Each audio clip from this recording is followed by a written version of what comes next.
Bismillahirrahmanirrahim. Assalamualaikum warahmatullahi wabarakatuh. Alhamdulillah wa kafa wassalatu wassalamu ala nabiyil mustafa wa ala alihi wa man tabi'al huda. Asyhadu an la ilaha illallah wahdahu la syarikalah wa asyhadu anna Muhammadan abduhu wa rasuluhu la nabiyya wa la rasula ba'da. Teman-teman yang dirahmati oleh Allah Subhanahu wa taala, kita lanjutkan untuk pembahasan kita.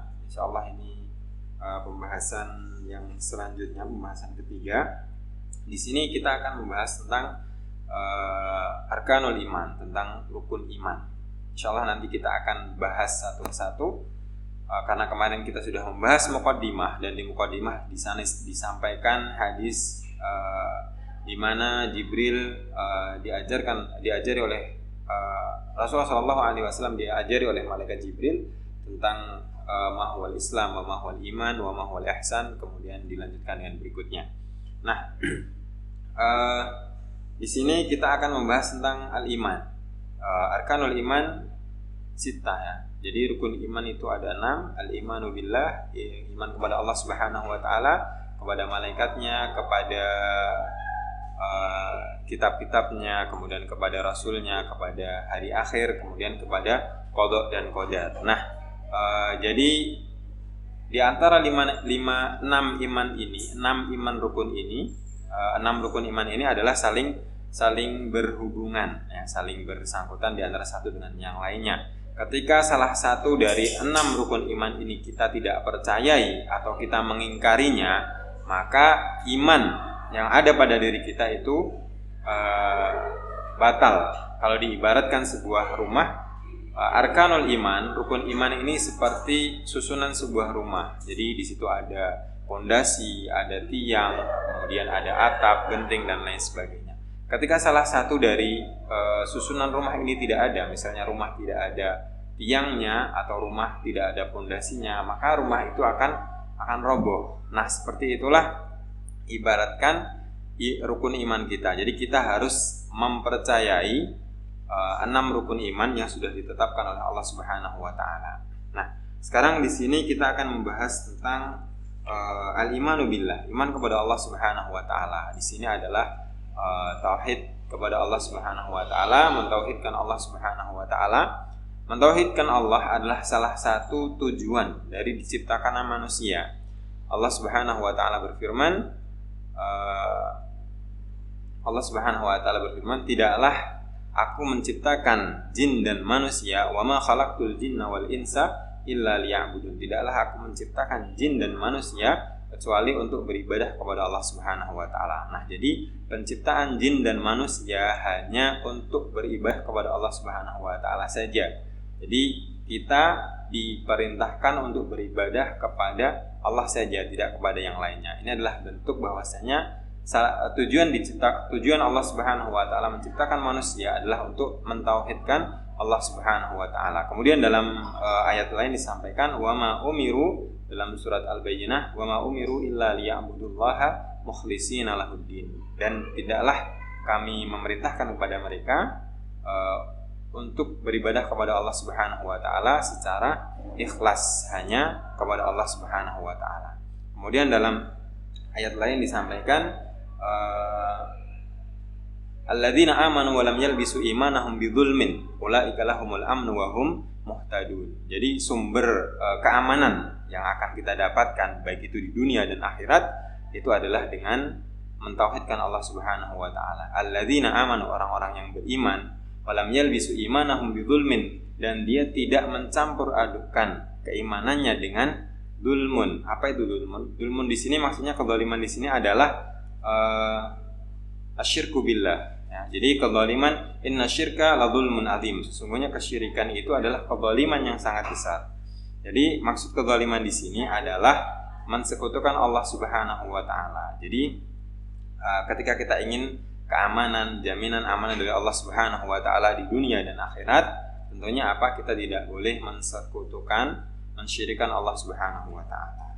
Itu adalah al-iman billahi subhanahu wa ta'ala. Jadi iman kepada Allah Subhanahu wa ta'ala wajib ya. Iman kepada Allah Subhanahu wa ta'ala itu wajibun, semuanya harus mengimani ya. Allah Subhanahu wa taala, karena Allah Subhanahu wa taala adalah zat segalanya. Allah yang menciptakan kita, Allah yang memberikan rezeki kita.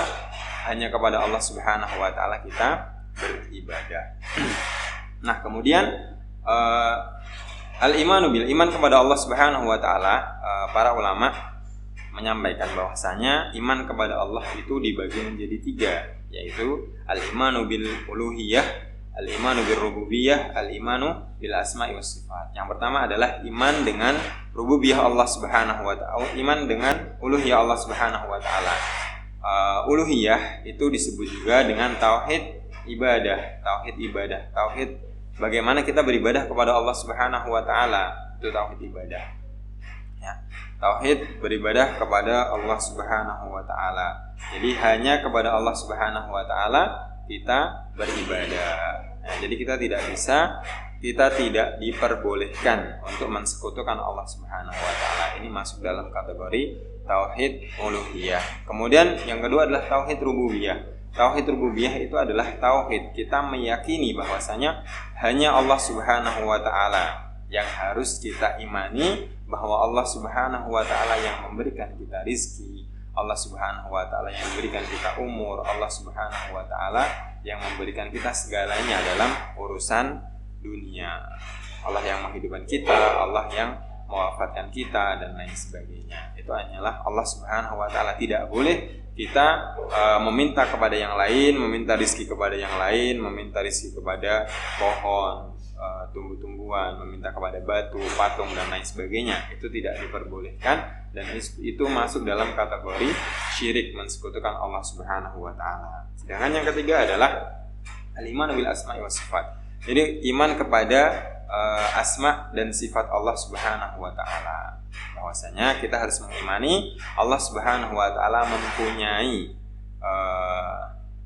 asma'ihil husna wa sifatihil ula. Allah Subhanahu wa taala mempunyai asmaul husna dan mempunyai sifat-sifat yang sangat tinggi dan mulia. Itu kita harus mengimani dengan Allah, apa yang telah Allah Subhanahu wa taala sifatkan di dalam Al-Qur'an dan yang telah disampaikan oleh Rasulullah sallallahu alaihi wasallam. Ini ada 3 pembagian tauhid kepada Allah Subhanahu wa taala. Meskipun ada ulama yang menyampaikan bahwasanya hadhihi at-tauhid ats-tsalatsah bid'ah, bahwasanya 3 macam tauhid ini bid'ah. Kenapa? Karena Rasulullah sallallahu alaihi wasallam tidak pernah membagikan kepada kita tentang 3 tauhid ini. Maka ada ulama yang menyampaikan bahwasanya ini adalah bid'ah. Tapi hal itu dibantah oleh Syekh Shalih Fauzan bahwasanya ini bukanlah bid'ah, akan tapi ini pembagian yang dibagi oleh para ulama untuk memudahkan kita dalam memahami ilmu, dalam memahami tauhid. Jadi untuk memudahkan itu, maka di sini ulama menggolongkan tauhid menjadi 3. Jadi ini bukan termasuk dalam kategori bid'ah. Itu yang disampaikan oleh Syekh Shalih Fauzan. Kemudian di sini ada tanbih, ada perhatian dari Muhammadiyah bahwasanya maka lafanallahu bil bahthi fil i'tiqadi bima la tasilu ilaihi uquluna, bahwasanya kita tidak diperbolehkan untuk mencari keyakinan, untuk untuk menggunakan akal kita dalam mensifati Allah Subhanahu wa taala, dalam mencari keyakinan kepada Allah Subhanahu wa taala. Kenapa? Karena akal manusia itu terbatas. Walillahil matsalul a'la. Sedangkan Allah Subhanahu wa taala mempunyai permisalan yang sangat tinggi. Jadi otak kita itu tidak bisa nyampe di sana. Jadi kita tidak diperbolehkan menggunakan akal kita untuk mencari sifat Allah, bahkan untuk mencari zat Allah itu tidak diperbolehkan. Ada di dalam sebuah ayat dikatakan yadullah fawqa aydihim, tangan Allah di atas tangan-tangan mereka. Ini kita tidak diperbolehkan. Kita membayangkan dengan akal kita, oh tangan Allah itu seperti ini, tangan Allah seperti ini. Itu tidak diperbolehkan karena Allah Subhanahu wa taala zat yang maha mulia, zat yang maha suci, tidak bisa disamakan dengan makhluknya. Jadi akal ini ketika kita menggunakan akal kita, ya, ketika kita menggunakan akal kita untuk mencari zat Allah, disitulah nanti keyakinan-keyakinan yang sifatnya liberal itu yang akan muncul. Jadi di sini tugas kita adalah mengimani hal-hal yang sudah disampaikan oleh Allah Subhanahu wa taala dan sudah disampaikan oleh Rasulullah sallallahu alaihi wasallam, yang otak kita atau akal kita nyampe sana, yaitu kita yakini, dan yang akal kita nggak nyampe sana, khususnya tentang hal-hal yang gaib, itu tugas kita adalah beriman kepada Allah Subhanahu wa taala, la ifrat wa la tafrid. Jadi tidak menambah-nambahi dan juga tidak mengurangi. Nah, itu adalah bentuk tauhid kita kepada Allah Subhanahu wa taala, keyakinan kita kepada Allah Subhanahu wa taala. Sekali lagi, ini adalah hal yang paling penting dan hal yang sangat penting, yaitu kita yakin, kita wajib untuk beriman kepada Allah Subhanahu wa taala. Wallahu ta'ala a'lam bishawab. Mungkin sedikit ini yang bisa saya sampaikan, semoga bermanfaat khususnya untuk saya pribadi dan tentunya untuk teman-teman sekalian. Allah ta'ala a'lam bishawab. Assalamualaikum warahmatullahi wabarakatuh.